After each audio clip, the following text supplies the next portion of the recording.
গভীর রজনীতে আল্লাহর নবী বিশ্ব নবী রাহমাতুল লিল আলামিন হুজরা শরীফ থেকে প্রচন্ড শীতের মধ্যে বের হয়েছেন। এমনি তাকায়া দেখে একজন বাঁকা হয়ে দাঁড়াইছে, সোজা হয়ে দাঁড়াতে পারে না, কাপড় এইভাবে ধরে রেখেছে। দাঁড়ায় বলেন, আসসালাতু ওয়াসসালামু আলাইকা ইয়া রাসূলুল্লাহ। আল্লাহ নবী বলেন, কে রে তুমি এত গভীর রজনীতে আমাকে সালাম দিচ্ছ? আল্লাহর নবী যেই মাত্র জিজ্ঞাসা করলেন, উনি ডাকতে, হুজুর আপনি কি আমাকে চিনতে পারেন নাই? আমি আব্দুল্লাহ। আল্লাহর নবী বলেন, কোন আব্দুল্লাহ? ওগো নবীজি, কিছুদিন আগে ইসলাম ধর্ম গ্রহণ করেছি।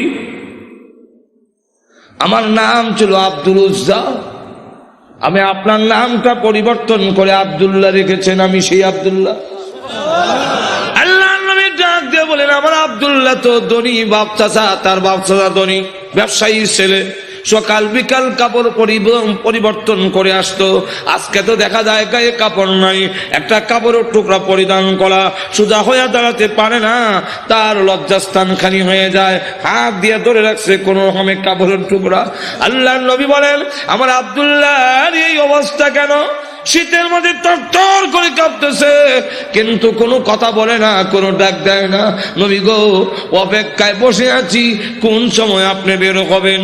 আপনার নুরানি চেহারা যদি এক নজর দেখতে পারি, তাহলে আমার অন্তরে আর কোনো দুঃখ থাকবে না। আল্লাহর নবী বলেন, কি হলো তোমার এই অবস্থা কেন? আব্দুল্লাহ, হুজুর আপনার দরবারে কেন আসা যাওয়া করি? আমার চাচা আমাকে বলেছেন বাড়ি ছেড়ে দিতে হবে, আর না হয় মুহাম্মদের দরবার ছেড়ে দিতে হবে। নবী গো, আমি ঘোষণা দিয়েছি, প্রয়োজন বুঝে আপনার বাড়ি কেন তামাম পৃথিবী ছেড়ে দিতে পারি, কিন্তু একটি মুহূর্তের জন্য বিশ্ব নবীর দরবার আমি ছাড়তে পারবো না। আপনারা যে আমাকে বাড়ির থেকে বের করে দিয়েছে, বের হওয়ার সময় বললো কাপড় চোপড় গুলো দিয়ে যাও, এগুলো তো আমাদের। উদ্দেশ্য হইল আমি উলঙ্গ হয়ে গেলে এটা যাব না, লজ্জায় তখন করে বসে থাকবো, আপনার দরবারে আসবো না।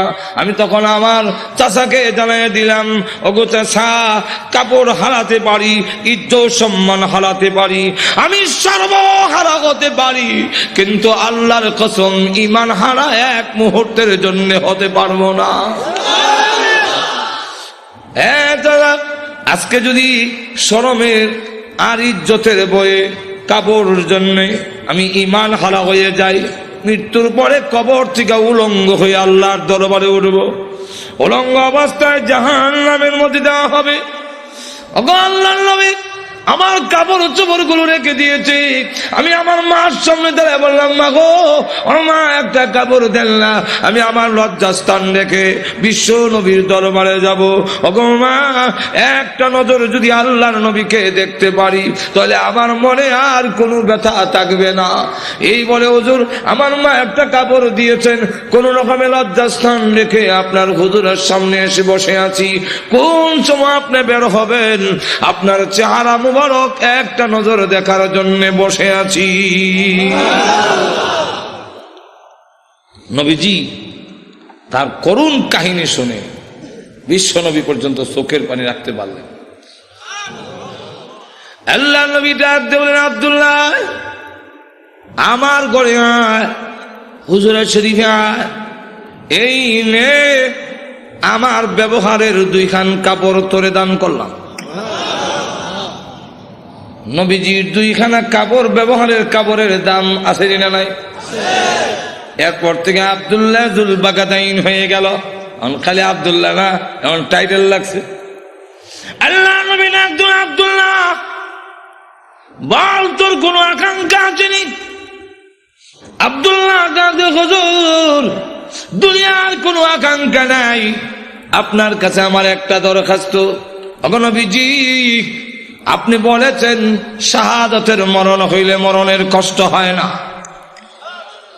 আপনি বলেছেন শাহাদাতের মরণ হইলে কবর গেলে মুনকার নাকির আসে না, আপনি বলেছেন শহীদ হয়ে মরলে কিয়ামতের মাঠে কোনো হিসাব কিতাব হবে না, বিনা হিসাবে জান্নাতে যাবে। তাই আমার দরখাস্ত, ওগো নবীজি আপনি আল্লাহর কাছে বলুন আমার শাহাদাতের কামনা যেন মহান আল্লাহ কবুল করে নেন। নবীজি দোয়া করে দিলেন, দোয়া রসুলের দোয়া, হাত উঠাইতে দিদি আর তো কবুল হইতে আল্লাহ নবী বিশ্ব নবী রাহমাতুল লিল আলামিন দোয়া করে দিলেন। এখন আব্দুল্লাহর জন্য দোয়া কেমন কবুল হয়ে গেছে। তবুকের যুদ্ধে গেলেন, কিন্তু তবুকের যুদ্ধটা হইল না, ফিরে আসবেন। আব্দুল্লাহ রাস্তার মধ্যে অসুস্থ হয়ে গেলেন, সেখানে তিনি ইন্তেকাল করলেন।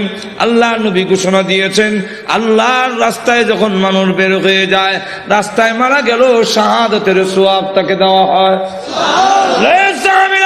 আমার আব্দুল্লাহকে গোসল দাও, কাফন পড়াও, আমি নিজে জানাজার নামাজ পড়াবো।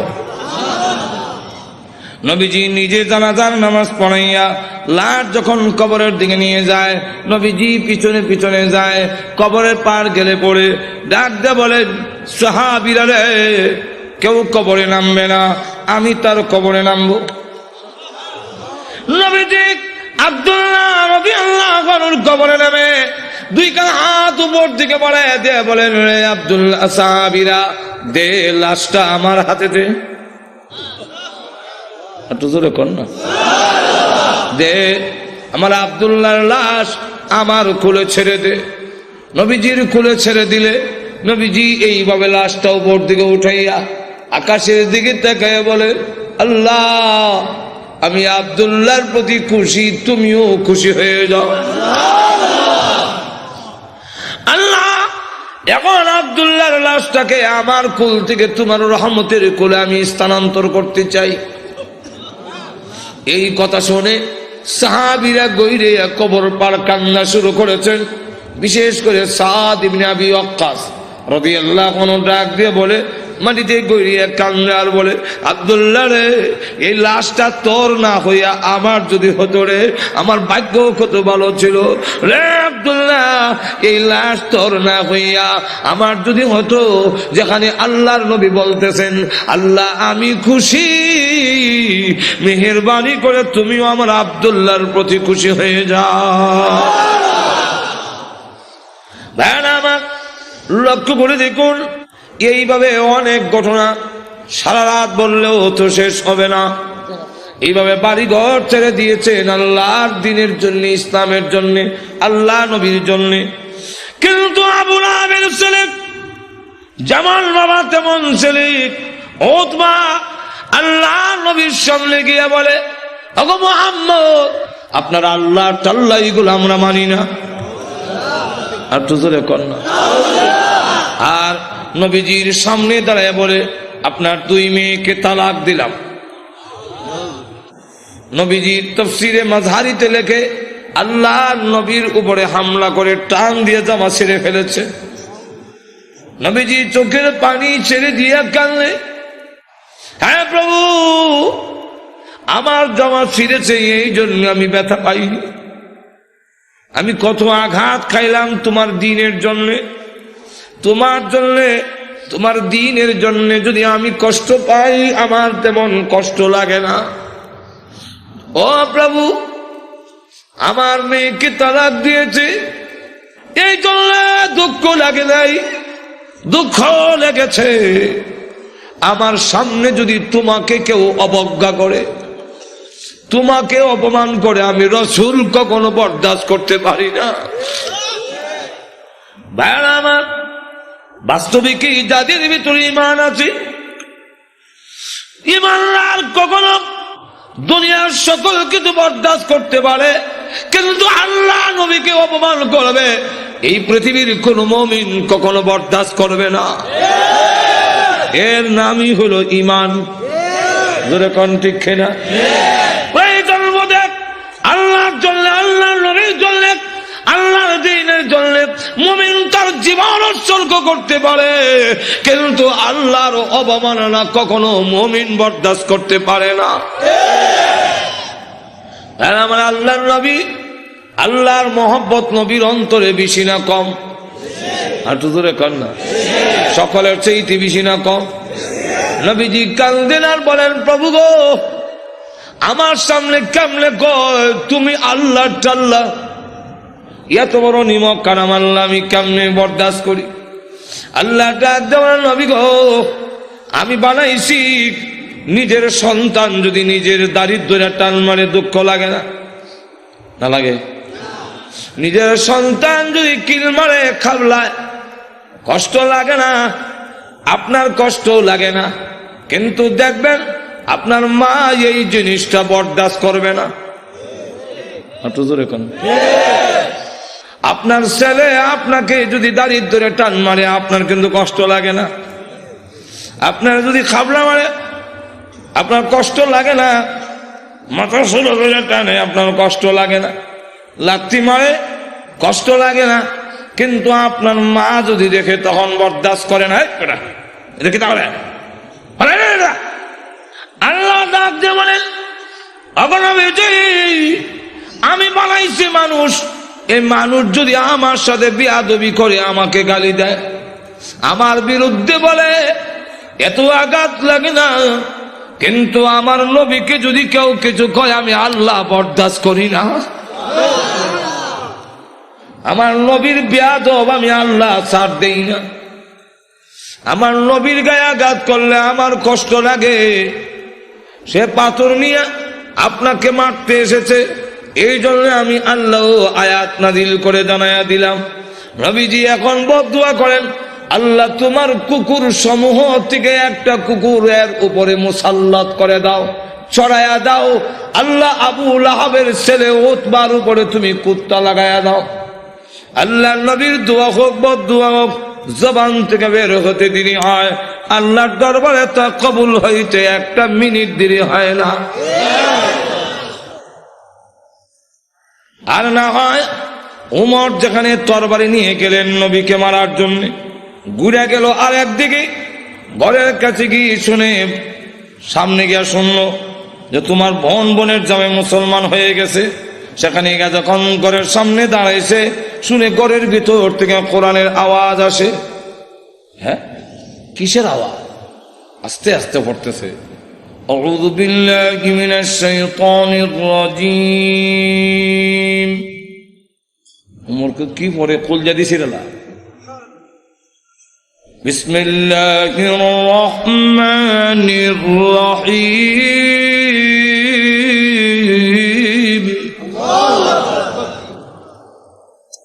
হ্যাঁ, করকে আওয়াজ হইনা ফাতেমা কাহা আজরাইল আইছে, দরজা খুলছে। আর ফরায় যে হযরত খাব্বাব রাদিয়াল্লাহু, তিনি দরজার আড়ে লুকাইয়া গিয়া আল্লাহ লা ইলাহা ইল্লাল্লাহ সুবহানাকা ইন্নী। বোন এবং বোনের জামাইরে তো একবারে মারবে না, উমর তো আমারে দুই টুকরা করলো, তরবারি এতই আছে। দরজার আড়ে লুকাইয়া খালি খতমে ইউনূস পড়ে। উমর ঢুকা তার বোন রে দিল এক থাপ্পড়, বোনের জামাইরে থাপ্পড় খাইয়া উল্টে গিয়ে পড়ছে। বোন বাধা দিয়ে আমার স্বামীরে মারো কেন? দিলাম তোরা। বোন যখন থাপ্পড় খাইছে, কানের পর্দা ফেটে গেছে। বোন তখন কয়, শোনো, তুমি যেমন খাত্তাবের ছেলে, আমিও খাত্তাবের মেয়ে। তুমি জানো না ইমান এমন এক জিনিস, এটার মধ্যে যত চাপ দেওয়া যায় অত এটার স্পিরিট। ইমানদার এমন এক জিনিস, এটার যত গুতা দিব অত ভালো উঠবো। গুতা দিত না, ঘুমায় থাকবো। ঠিক ঠিক। চিড়িয়াখানা গেছে, দেখে চিড়িয়াখানা এক বেটা গিয়া দেখে ফিঞ্জিরের ভিতরে রড দিয়া বাঘ তো আটকাইতেছে, দেখছেন না?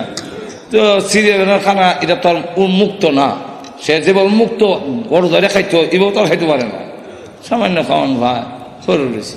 তো ধর্ষণার্থী একজন দেখুন না, এক লোকটা কয়, এটা শুনছি বাঘ, এটা দিয়ে ছাগল। বাঘে না মানুষ দেখলে তর্জন গর্জন করে, এটা দিয়ে কিচ্ছু কয় না। দিছে ছাতিটা গুতা।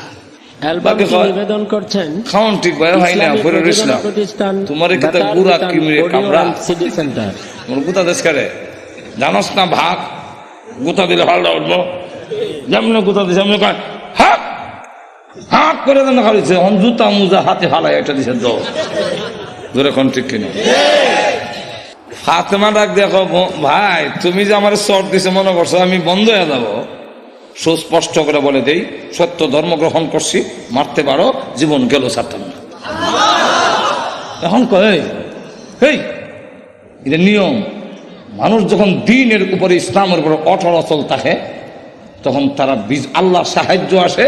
আর যারা নির্যাতন করে হেরার দিলের মধ্যে আল্লাহ ডর ঢুকাইয়া দেয়। উমর কয়, ইয়া তো মারলাম তো সামলাইতাম পারি না, কি পড়ছিলে দেখো না, তোমাকে দেওয়া যাবে না। বলে কেন? এটা কোরআনের অংশ। إنه لقرآن كريم في كتاب مكنون لا يمسه إلا المطهرون।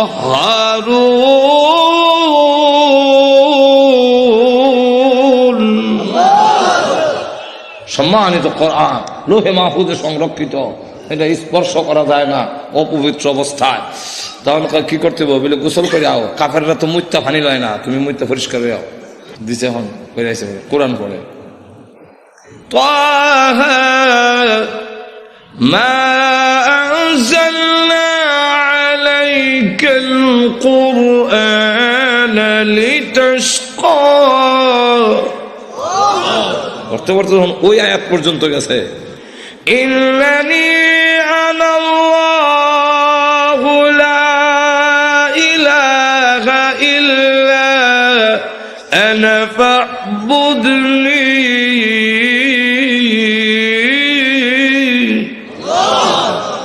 দেখে চোখ থেকে পানির নহর চালু হয়েছে। এমনি ডাক দেখা, বোন আমার মোহাম্মদের দরবারে নিয়ে আসল। তো পর্দার আড়ালে যিনি লুকাই আছিল, দরজার আড়ালে, মনে আছে তো? ঘটনা কোনটা আমার উদ্দেশ্য না, ঘটনা হলে তো এইটার মধ্যে 1 ঘন্টা দেবো। ঘটনা হওয়া উদ্দেশ্য না, উদ্দেশ্য রইল ওই কথাটা বুঝে পেলে গা। দরজার আড়াল থেকে এমনি কয়, আর লুকাই থেকে লাভ নাই। ওখান বুঝে লেছি উমর মারত না। তো সংবাদটা আমি আগে দিলাই, কারো সুসংবাদ আগে দিতে একটা মনের মধ্যে একটা আনন্দ পাওয়া যায়। তো আমি আগে দিলাই। এমনি দরজার বাইরে থেকে আড়াল থেকে বেরিয়ে কয়, হ্যাঁ মা, তাদেরকে কোরআন শরীফ আমি পড়াইছিলাম। আচ্ছা, তো আপনাকে সুসংবাদটা দেওয়ার জন্য বেরিয়েছে, কেন লুকাই আসলাম? কি সুসংবাদ? বলে দারুল আরকাম, গোপন ঘাঁটি, যেখানে দিন প্রচার করা হয় লুকাই লুকাই এখান থেকে, যার নাম ছিল দারুল আরকাম। এই দারুল আরকামে গত রাত্রে আমি বিশ্ব নবীকে দোয়া করতে শুনছি। আল্লাহ রসুল বলছেন, আল্লাহুম্মা আইজ্জিল ইসলামা বি আহাদিল উমরাইন। আল্লাহ 2টা উমর থেকে একটা উমর ইসলামের ভিতরে এনে ইসলামের শক্তিশালী করে দাও। একটা হলো উমর ইবনুল খাত্তাব, আর একটা হলো উমর ইবনে হিশাম, যার টাইটেল হলো আবু জেহেল। আগে আসলে আবুল হেকম, এরও নাম উমর, আর এই আমিরুল মুমিনিন উনার নামও উমর। আল্লাহ রসুল বলেন, এই 2টা উমর থেকে একটা উমর আমারে দাও। আল্লাহ রাব্বুল আলামিন মনে হয় গত রাত্রের রসুলের দোয়াটা তোমার বেলায় কবুল হয়ে গেছে। কথাটা বুঝছেন তো? রসুল দোয়া করতে দেরি হয়, বোধ দোয়া হোক এরকম। তো এই অবস্থায় দোয়া যখন বোধ দোয়া হোক আর দোয়া হোক কবুল হয়ে যায়, রসুল যখন কইয়া দিলেন কুকুর সমূহ থেকে একটা কুকুর সরাইয়া দাও, এখন দেখেন কি হয়। আবুল আহাবের ছেলে উতবা, সে সিরিয়ার থেকে ব্যবসায়ী কাফেলা নিয়ে আসতেছে। রাস্তার এক জায়গার মধ্যে বিশ্রামের জন্য তাদের গমের বস্তা, খেজুরের বস্তা তৈছে। এমনি দেখে পাহাড়ের টিলার মধ্যে একটা ভাগ বৈশা, খালি মাথা ঘুরাইয়া আবু লাহাবের ছেলে উতবারে ভালো করে দেখে, যেমন বোঝা যায় গোয়েন্দা অফিসার আসামি দেখতেছে। এমনি সে ডাক দিয়া কয়, ও আমার সাথীরা, বাঘ যেইভাবে আমার দিকে চায়, এতে বোঝা যায় মুহাম্মদের বদদুয়া কবুল হয়ে গেছে। তো রসুল তো বলছিলেন কুকুর, এখন তো বাঘ, তো উল্টা দি না, উল্টা না, রসুল কুকুর দিয়া বাঘই বুঝাইছেন। হেরাও বুঝছে। এর কারণ রসুল বাঘ কইয়া কুকুর কইয়া কুত্তা বুঝে নেন কেমনে? কুকুর মানে বাঘ, বাঘ মানে কুকুর, 2টার একটা মিল আছে। কি মিল? চতুষ্পদ জানোয়ারের মধ্যে কুত্তা হাও আলগি দিয়া পেশাব করে, আর বাঘও হাও আলগি দিয়া পেশাব করে। তাহলে মুতায় মুতায় 2টার একটা মিল আছে। হাইওয়াতুল হাইওয়ান নামক কিতাবের মধ্যে এই ইয়েটা দিচ্ছেন, কথা বুঝছেন? এখন আসুন, তুলে দেখা গেল এই অবস্থায় সকলে আপনি আমাদের ছেলে, সর্দারের ছেলে, আপনার সিকিউরিটির ব্যবস্থা আমরা করব। আপনি ভয় পাচ্ছেন কেন? সিকিউরিটি তারা করবো। সিকিউরিটি, কত সিকিউরিটি বন্দুক লয়ে খারাপ হিসেবে যায়, লোক নাই, মানুষ নাই, গেল এরকম বহুত ঘটনা। এত দূর এখন না, গজব আসবার হইলে ফিরাইতে পারে না। এমন দেখা গেল সিকিউরিটি দিব, তখন তারা সব গমের বস্তা বুঝলেননি আর খেজুরের বস্তা একখানে একত্রিত করে একটা উষা পাহাড়ের টিলার মতো মানে সেখানে জায়গা করে দিয়ে বলেন আপনি সেখানে ঘুমান, আমরা নিচেরা ঘুমাবো। বাঘের নিয়ম হইল আগে যারে পায় তারে খায়, তা আমাদেরকে খেয়ে না মেরে খাবে, এর আগে তো না। ঘুমান মানুষ সব ঘুমাইছে, হ্যাঁ নাক ডাকা। যখন নাক ডাকা আরম্ভ হয়েছে বাঘে কয় আমার যাওয়ার টাইম হয়েছে। আল্লাহ যাইবার আগে গন্ধটা তোর নাক ফিট করে দেয়, এই গন্ধে যারে পাবি তারে ধরবি, উল্টা পাল্টা ধরিস না। বাঘ গিয়া যতদিক ঘুমাইছে সবটিকে চেক করে, কারণ প্রত্যেকের শরীরে আলাদা একটা ছোট সময় বাইসাব যখন কোথায় গেঞ্জি রানলে আমার গেঞ্জি রানিচ্ছেন, তখন কোন গেঞ্জি আব্বার কোনটা বাইসাব বুঝতাম কেমন, আর নিলে থাপ্পর খাম উল্টা পাল্টা নিলে তো নাক লাগাইতাম, নাক লাগাই বুঝতাম এটা আব্বার গেঞ্জি, এটা বাইসাব গেঞ্জি, গন্ধের শরীরে একটা গন্ধ আছে না। তো বাঘে গিয়ে সবচেয়ে চেক করে গন্ধ তো মিলে না, আমার আসামি কো মাথা ঘুরাই দেখে বস্তার ঘুরে একটা ঘুমায় নাক ডাকাইতেছে, তাহলে এটা দেখে বেরি লাভ দিয়ে বস্তার ঘুরছে, ওইটা নাক লাগাইতে এই যে আমার আসামি বলা হচ্ছে। নিচে নিয়া মাথা এখানে, পা এখানে, হাত এখানে, নারী বুড়ি এখানে, আলাদা আলাদা করিয়া মাছের ভাগার মতো ছড়াইয়া বাঘ আবার গিয়া টিলাত বৈশা পলকহীন দৃষ্টিতে তাকে রয়েছে। এরা ঘুম থেকে উঠতে যখন চিৎকার দিবে আমি আনন্দ করব, আল্লাহ এবং নবীর দুশমনরে আমি খতম করেছি। এরা ঘুম থেকে সিকিউরিটি দিও, সিকিউরিটি আমাদের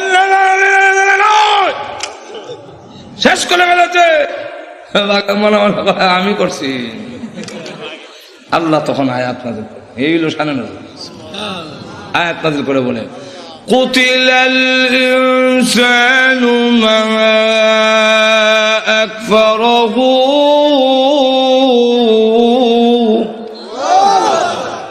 মানুষ ধ্বংস ধ্বংস হয়েছে নি, আর তো ধরে কন রক্ষা করতে পারছে। আপনি আমিও ধ্বংস হব মরণের সময়, কেউ আমাদের রক্ষা করতে।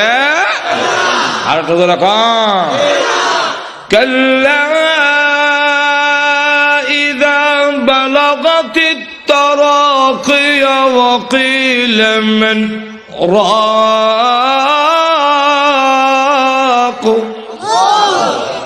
যখন কন্ট্রোলারিতে জান আসবে কেউ রক্ষা করতে পারবে না। আল্লাহ তখন আয়াত নাযিল করে বলেন কুতিলাল ইনসান, মানুষ ধ্বংস হোক, মানুষ বড় অকৃতজ্ঞ। এখন আল্লাহ এক একটা নিয়ামতের কথা তুলে ধরে বলেন তুই যে অতিকৃতজ্ঞ হইলে একটু চিন্তা করলি না, মিন আইয়ি শাইইন খালাকা, তুই কিসের তৈরি, তোরে কি দিয়ে বানানো হইলো, এটার জবাব আমরা দিতে পারবো না, কারণ আমি জানি না তুই কি দিয়ে বানিয়েছেন। এর লাগে আল্লাহ নিজেই জবাব দিয়েছেন মিন নুতফা, নাফাক পানি দিয়ে বানাইছি, যেটা অত্যন্ত ঘৃণিত, আমি আল্লাহ এত সুন্দর করে তোরে বানাইলাম।